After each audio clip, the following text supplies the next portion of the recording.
the energy around this topic is gigantic. So I feel it. I know you guys feel it as families, as adults in our communities, but our kids are experiencing something huge and powerful. So learning language to know how to manage that at home and at school is really important. But if you've been with me before, you know kind of my style, and we're going to start with just a little bit of getting centered. And again, when I do things like this, I do it because it's stuff that you can do with your kids. When things get heated, when I think about the inflexibility, the rigidity, these are words that are showing up for me when I think about how the world is right now, all of the contention, and it is overwhelming. So earlier this week, I was listening to an interview with Shannon Lee, who is the daughter of Bruce Lee, who just wrote this book called Be Water, My Friend, and it is the teachings of Bruce Lee. But the subtitle is what really attracted me to it, and it says, "Empty your mind, be formless and shapeless like water." And so we're going to start with that because that's kind of where I want us to begin collectively.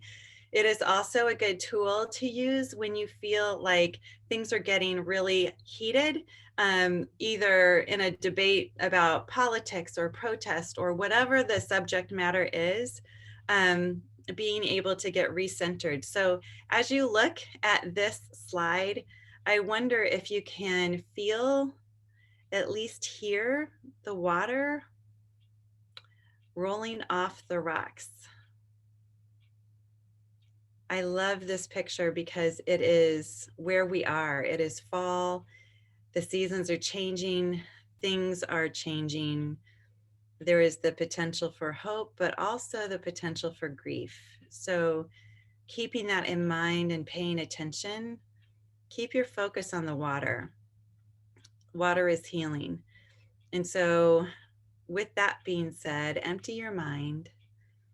Be formless and shapeless like water, in the words of Shannon Lee and Bruce Lee.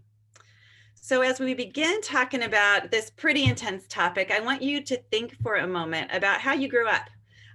What were the messages that you received from your parents about how to talk about the world? Because that's where it starts. And I know in some families, kids were only allowed to listen, but not be heard from. They weren't allowed to speak. In other families, kids were encouraged to participate, and then parents would practice having a dialogue with them. Some parents still in other families might become angry if a spouse or a child disagrees with them and they get really defensive. And so these are the messages that we teach our kids about how to talk about the world. In my own family, I grew up in a family where both my parents would listen to the Sunday talk shows, and then they would have debates back and forth.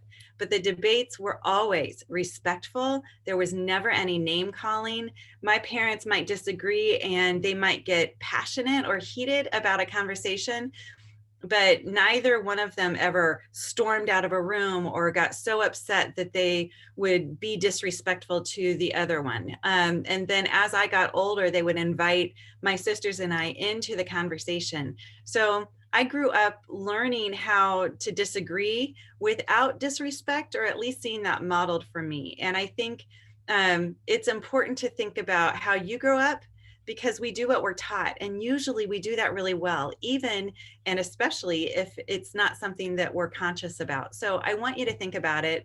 If we were all together, I would ask your examples for what did you learn from your parents about how to talk about, the difficult things or what was going on in the world. So it's a great question to start with. And I think it will give you a window into what it is you're teaching your kids. But it's also a good reminder for us that it is not the first time that our world has experienced even a pandemic. So in 1918, and it didn't just take a year for it to go away, it was around for a little bit. So it's not the first time we've experienced protest or political upheaval, not the first time that we have dealt with and are still dealing with racism and insecurity. We do have history. So I think it's important to keep in mind, because sometimes it feels like we are just in uncharted waters. As I think about the history that we have, then I also think about what the difference is about now. And now I believe that the difference is we have access to information worldwide in a way that we never did before. We have 24-hour news cycles. We have 24-hour social media access. And to top it off, we have rare family dinners and gatherings that we're able to sit down and really process opinion, emotion, and data. Back when I was young, that's, we didn't have access to all of that. So you might hear some news or breaking news, and then you had several hours to digest it, to really consider, how do you think and feel about it? What does that mean for me? What does that mean for the world? And you had a lot of time to really process what that meant for you as a family and for kids' roles in the family system. We don't have the luxury of that anymore. And I think that is a huge difference in why the world is the way it is currently. What it makes me think about and what I worry about is what that does to the human psyche. Because what that means is that our thoughts and opinions become based more on emotion rather than analysis. And so because of that, because we are operating from our amygdala, or the limbic system of our brain, which really recalls the responses of fight, flight, freeze, or submit. Those are the choices when we come from the amygdala side of the brain, the emotion center of the brain. And what happens is we perform defensively in our language and behavior, rather than calmly, like taking in new information and wrestling with it, and then considering all sides of an issue, and then making an assessment, because really we don't have time to do that. That takes some time. It also takes intention. And we're not using either one of those things effectively very well. And so as a result, we have a reactive, emotional debate that is more based upon being heard and seen than it is about like actual assessments. And so it's really difficult to have civil conversations because of that.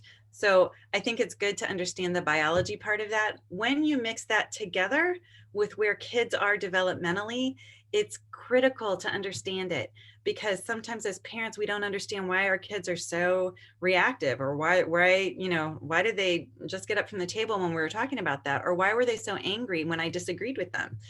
Well, kids naturally, and we will talk about this. One is that children will take their cues from how to be in the world from the adults. And so kids practice, they go to school and they practice language that parents have used at home. So kids will say, yeah, well, all Republicans are just stupid. And they're in second grade. So one, these kids don't know what it means to be a Republican. And two, they're parroting back and they're practicing information that their parents have used. And by the way, this is not going to be a partisan debate. So it could have been, you can fill in the blank. It could be Republicans, Democrats, Libertarians, Independents. But it's important to remember that our kids' brains are not fully formed. And as they grow, they will form eventually their prefrontal cortex, but they don't have it yet. And that's not going to happen until their mid to late 20s. So they are operating mostly from their amygdala, the emotion center of the brain. That development really kicks in beginning ages 9, 10, 11, 12. And the amygdala actually doubles in size. So the amygdala, the emotion center that holds our memories and emotion, the emotion center doubles in size from a preteen and a teenage brain, which is why our teens feel like they're on this emotional roller coaster all the time. The problem is, as adults, we jump on that roller coaster with them all the time. So I want you guys to understand the difference between adult reactivity and adolescent or child reactivity. Kids are naturally reactive and impulsive. They are practicing and collecting information about who they are just in general. And so they are going to try on language and mood and makeup and clothing and all kinds of things, that because they don't yet know who they are. But that's a part of our development that actually we really want to encourage kids to do. It's how they get to know themselves really well. They won't know themselves until probably in their 30s. By the time they're in their 20s, they think they know maybe who they are. By the time they're in their 30s, they start to know themselves pretty well. By the time they're in their 50s, they don't care what anybody thinks about them. They know themselves really well. So there's hope. But it's also important to remember that the interpretation center of the brain is the next thing to activate in an adolescent brain. And it is my belief that the majority of preteens and teens misinterpret most of what happens to them.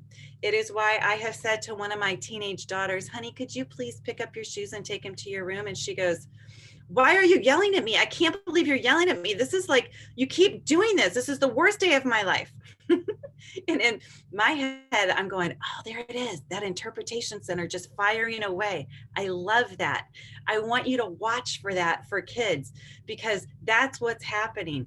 It's also what happens when your preteen or teen looks at their phone and their friend did not text them back. And they're like, I cannot believe they didn't text me back. This is like the worst year of my life. How am I going to get through the rest of this year? There's no way I'm going to be able to do it. And so there's a lot going on with our kids, and they're misinterpreting a lot of things. This is going to be really evident when we start talking about politics. So when there's dissent among school age children, the kids believe that it's a personal offense to the other kid if they don't use the same language. And so there's a lot of misinterpreting going on, and they might need your help to learn how to negotiate some of that, or how to process some of that, especially if there's conflict between peer groups, between friends.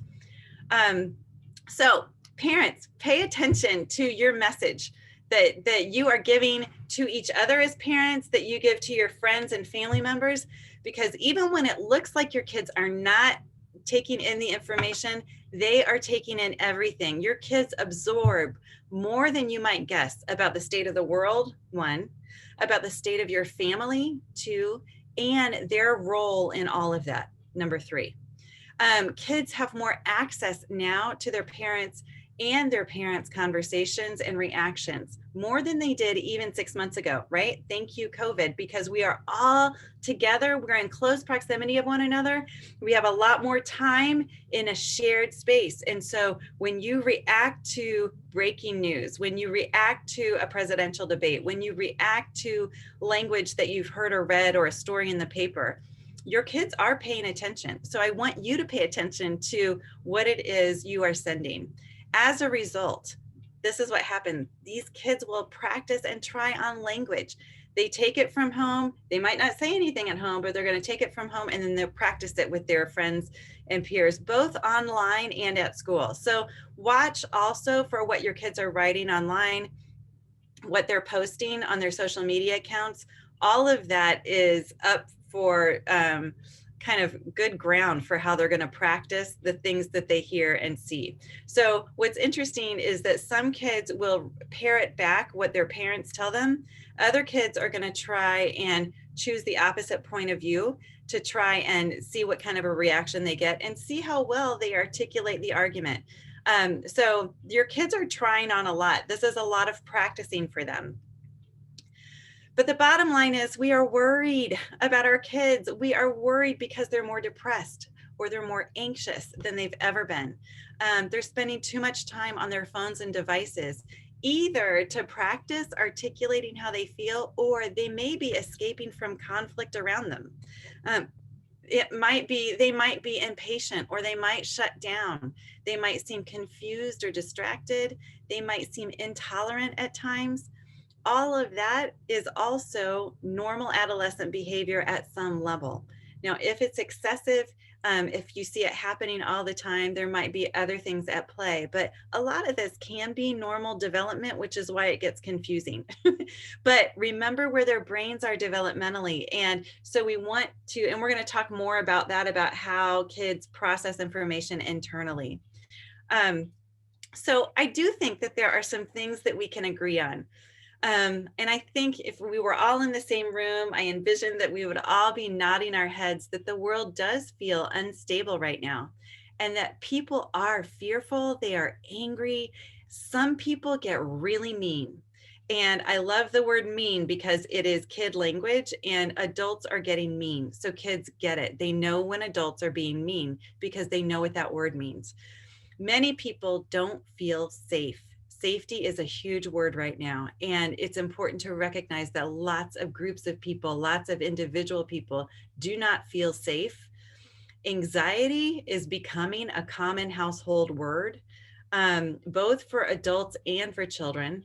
And the future just feels really uncertain right now. So it is an anxiety provoking and uncomfortable place to be in. But our kids are going to feel like this probably anyway because of where they are developmentally. However, they're going to rely on you to create the safety around them. So this is where parenting really comes in strong. And I have some opinions about that. So here are some of the reasons that I think we are struggling. And some of you might disagree with this part of my presentation, but it's also something I feel pretty strongly about. We make decisions right now based solely on emotion. And then we yell at our kids when they have the nerve to have an emotional breakdown in front of us because they disagree with our rules. That's part of what I see happening. Social media is a big issue because we are teaching our kids and our kids are learning that we just post and walk away without considering or thinking about consequence. That is huge. We are quick to delete, block, turn away from anybody not bold enough to disagree with our point of view. We are intolerant, entitled, and rude. And we surround ourselves only with those who agree with us.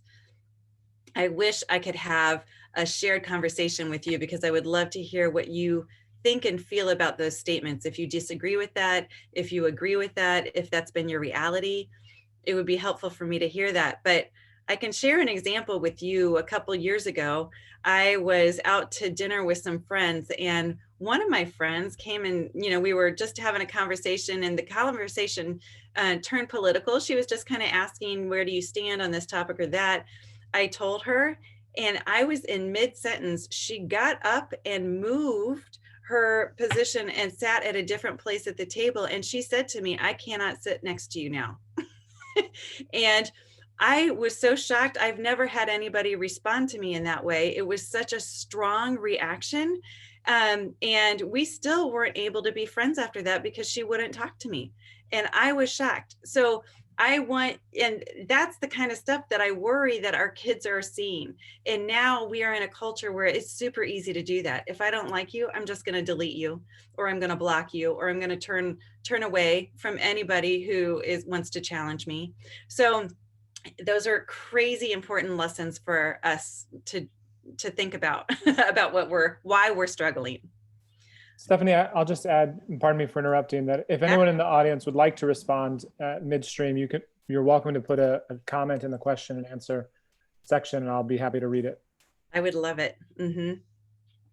Yeah.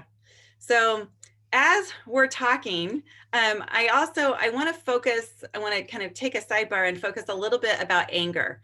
And I think it's really healthy and important to understand anger, and it's important to teach our kids about that word. Lots of kids think it's really bad to be angry, and it's not. It's just an emotion like any of our other emotions. What's really important is to understand why we get angry, and then to how to be angry in a healthy way. There are two reasons we get angry. We get angry when we don't feel heard or seen, and we get angry when somebody crosses a line with us and we have to reestablish that line. Little kids will do this in the grocery store aisle in terms of being heard and seen. And they'll say, I want that toy. I want that toy. I want that toy. And they get really loud. But parents do it too. We say, pick up your shoes. Pick up your shoes. I said, pick up your shoes. And we get really loud because we don't feel heard or seen. And then when somebody crosses a line with us, either physically or emotionally, we feel angry because we need to reestablish that line. If we could teach our children to begin from this place, just to understand why somebody gets heated, then they're going to be so far ahead of most of the relationships in their lives, with bosses, with teachers, with spouses, with friendships. It can be a really powerful place to start from because they're going to have much more information and emotional awareness about why people get really heated. So I love talking about anger. And then when I ask somebody, so help me understand, which of these two reasons are you experiencing right now when they're really upset? So it's important to understand that. I wasn't sure. John, is there a question? There might be. There is. Okay. It says, do you have suggestions on how we find people who have different political or other viewpoints in a way that isn't contrived in a COVID environment? Oh, that's kind of fun. You mean, okay, so the question is, how do we find people with different political views that isn't contrived in a COVID environment? So I think the people that have different political views, you can find actual people, and that, I would use the school setting to do that. I would use other family members to do that. There are some different kinds of settings that would be really appropriate to introduce kids to, and to use that as I mean, you can even just turn on the TV and look at dissenting views to practice some of the dialogue. So if you don't have a group of people that you can practice that kind of language with, then set up some scenarios for your kids and say, okay, let's say that, this is, what one person believes and this is what the other would believe. I wonder how you'd handle that. So remember, a couple of times ago, we've talked about the phrase, I wonder. And I want you guys to, this is a perfect time to notice it, to use I notice and I wonder. So I'm noticing that, things are getting really intense and people are feeling really passionate about the conversation. And I wonder, which of these two reasons are you experiencing? Are you feeling not heard or seen, or are you feeling like somebody maybe crossed a line? And help them, describe it a little bit more. I feel like there was another question. It was a suggestion, maybe. Opinion sections in the newspaper is a good place to read about other opinions. Absolutely. I love it. Yeah, the newspaper is full of it. Anywhere online usually is full of it. So I guess what I'm saying as adults, and I have an opportunity to speak with some middle school students tomorrow morning. And one of the things that I really want to say is I am sorry. I want to start with an apology, because I feel like the adults in their world have really let them down. And I think that's true for all of the kids in this nation, because we forget that we can do it differently. And we can teach our kids how and why they're angry. And we can teach them how to hear something that they don't agree with. We can teach them to ask for what they need in a healthy way, and how to practice articulating their thoughts and their feelings without disrespect. We can teach them how to know when to stop pushing and set boundaries. We can teach them how to love and take care of themselves when somebody hurts their feelings or when they feel wounded. We can teach them, importantly, how to serve one another and how to be really creative and flexible. I was sharing with John before we started our meeting, I've had two really interesting conversations today, one with a girl who's in second grade and one with a girl who's in seventh grade.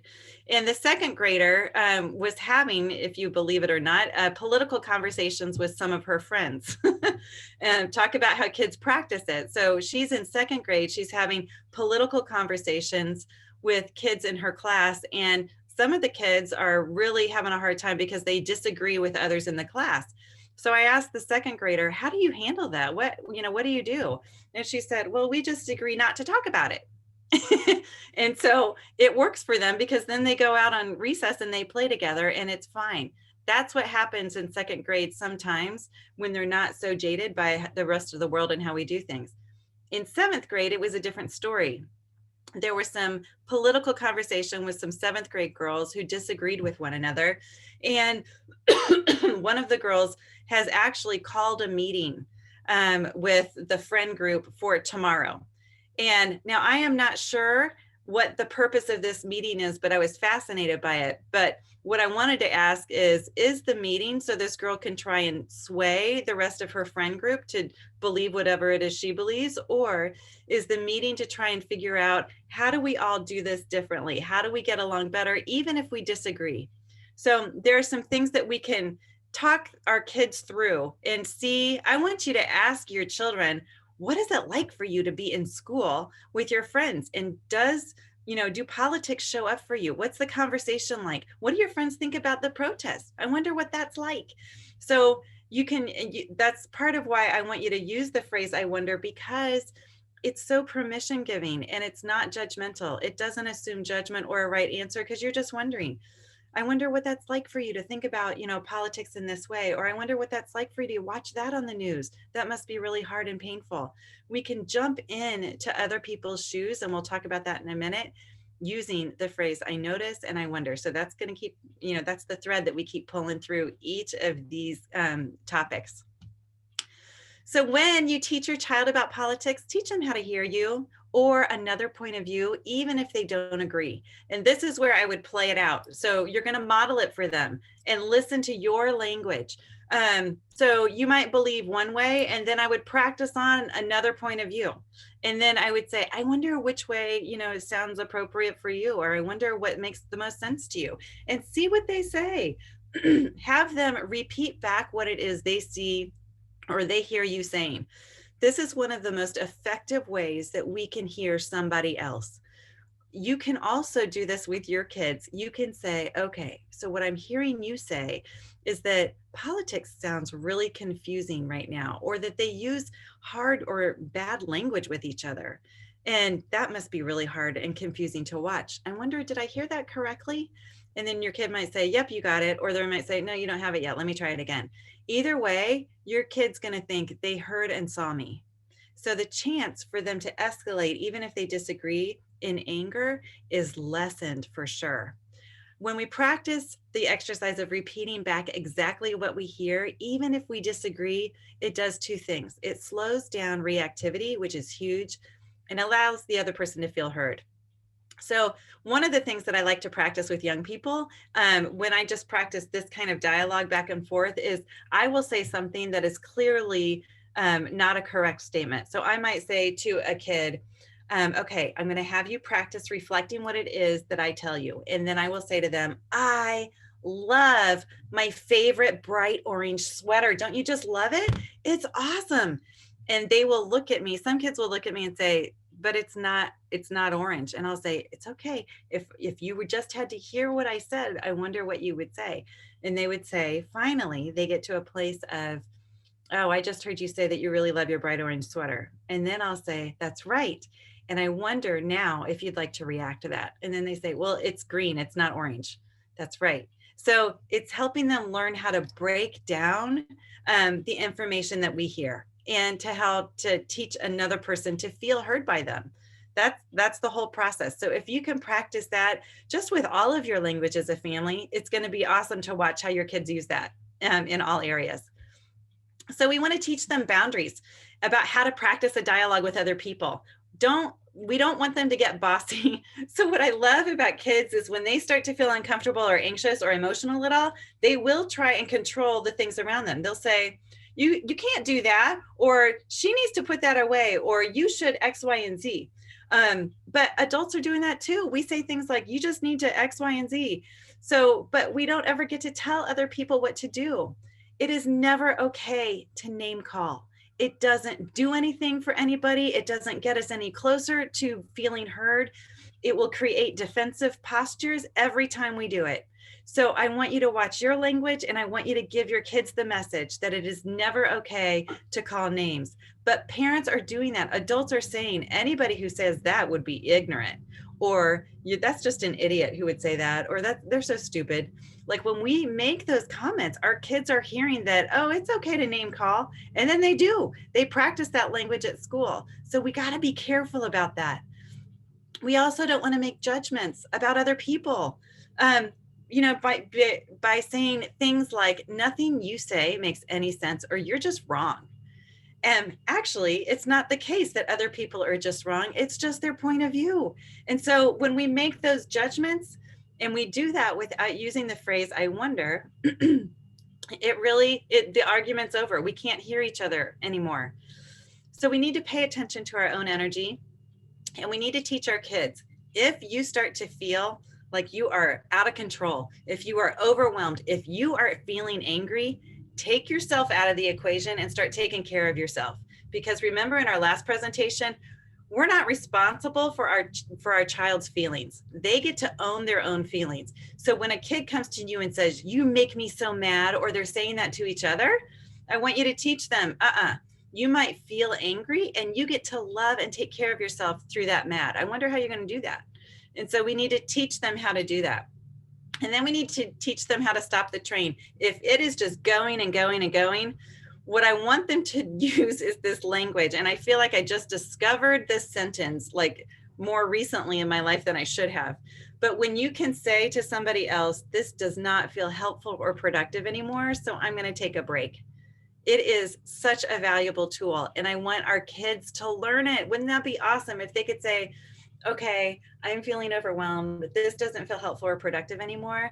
I'm going to, I'll talk to you tomorrow. Or I'm going to go to my room, or I'm going to go for a walk. Those kinds of things. That's great language for our kids to use. And it doesn't accuse other people of doing anything or taking responsibility for our feelings. So pay attention to the language. Do you use language that is more like, you know what, it's hopeless. These people are just stupid. I cannot believe anybody would act that way. Only uneducated people would respond in that manner. Or I hope you don't ever grow up to be like that or to be like them. I want us to use more language like maybe they have a point. Or I think it's interesting how people might have that point of view, or they sound really scared to me. I don't think I've thought about it in that way before, and I'm not sure it's going to change my mind, but I do think it's helpful to understand where they or you are coming from.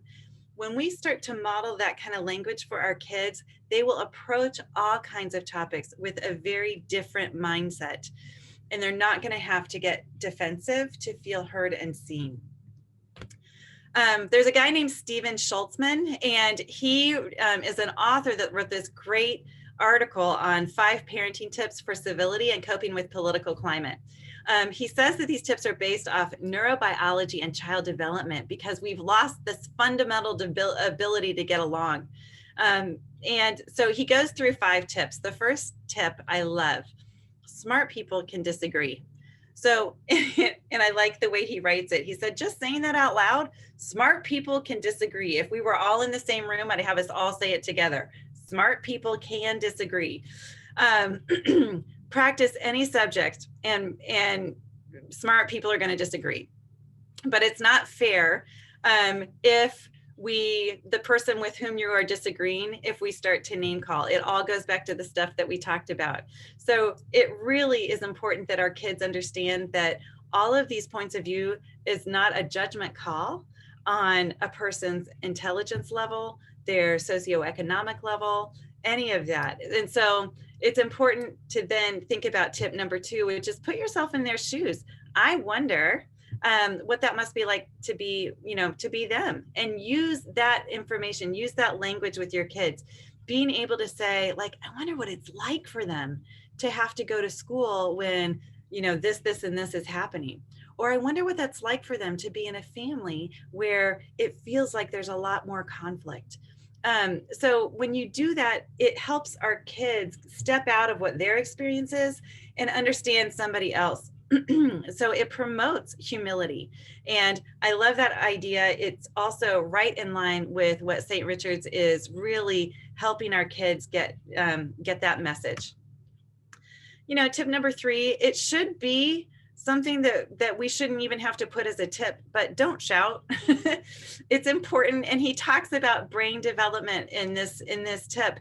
And it's really when somebody starts to yell or starts to shout, it is because they feel threatened, and it's either because they don't feel heard or seen or because somebody crossed a line. And if we can understand that about people, we can reorganize the dynamic of the conversation.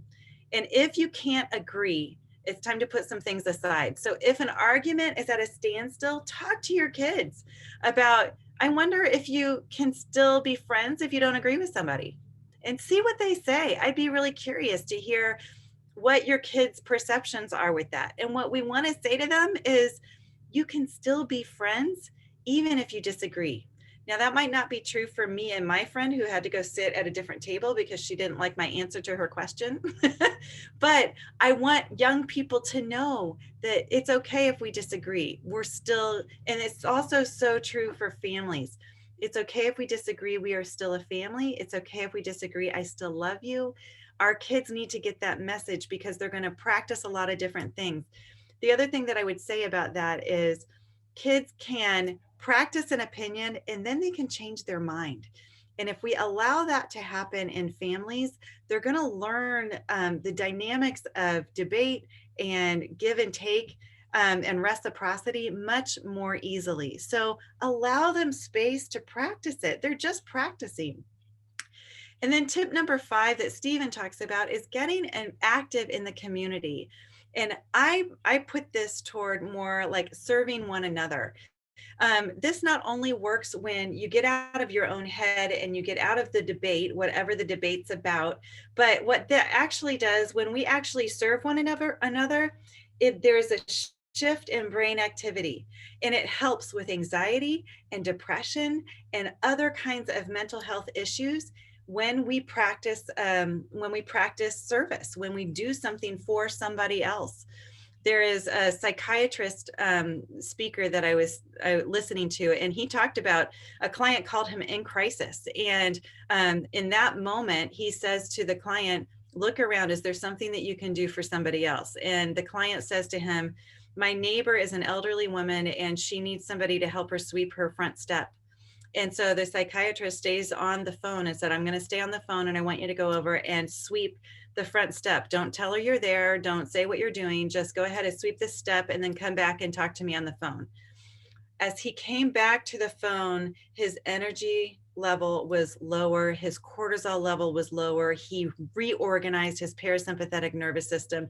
There was a chemical neurobiological response to his act of service for one another. We need to teach our kids how to do that. We also need to practice doing that for ourselves because it's really good practice.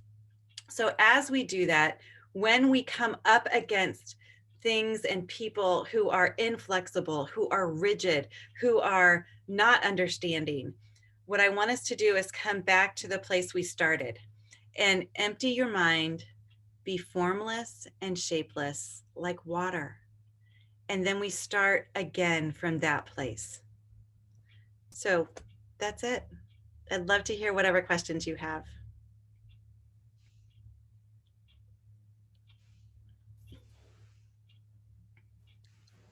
Stephanie, thank you so much. I think I'm waiting a moment for our audience to type in their questions. I love the idea of kind of this formless, shapeless, like water. And it, both the river scene at the beginning and this scene, it gives me pause. And I think about the tool of reflection that we've started to do in the middle division with Father Ben. We're doing an examine on a regular basis where there's a prayer that's kind of reflect on your day and things like that. What do you think the role of reflection is in these types of conversations? Well, the role of reflection is a shift in brain activity.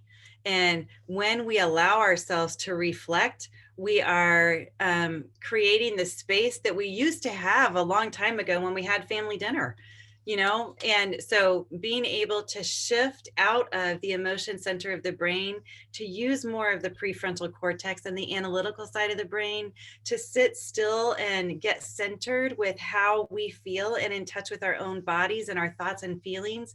All of that is the practice of what will happen just biologically in reflection. So that's a huge piece of it. I love that you're doing that. Gosh, isn't that cool that we're teaching kids how to do that now?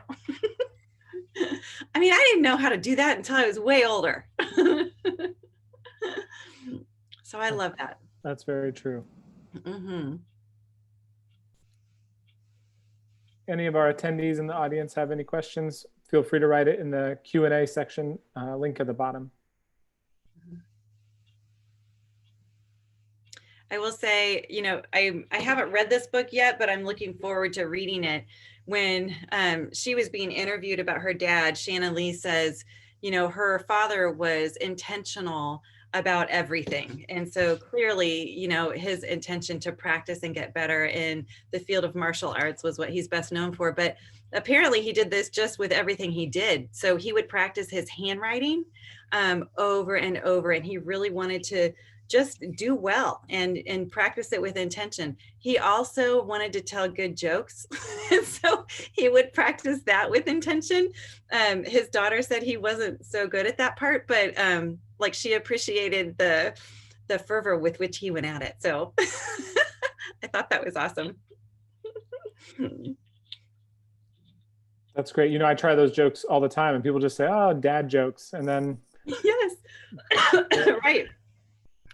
Yeah, you're way more like Bruce Lee than you thought.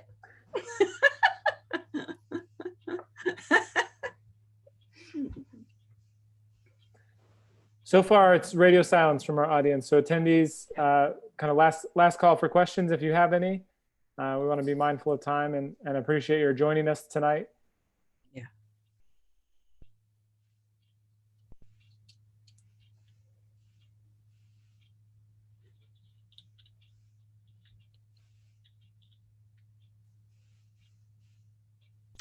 I can leave you with one thing, if that's okay.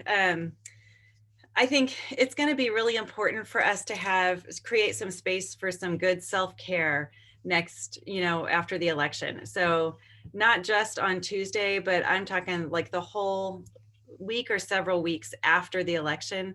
Regardless of what the outcome ends up being, people will be anxious. I am worried about the state of our world. And so as parents, I think creating the safety for our kids will be paramount. It might mean that you have to turn off the TV for a little bit and get down to the things that they can control and the things that we can control. So stop reading the paper, stop listening to the news, don't look at social media.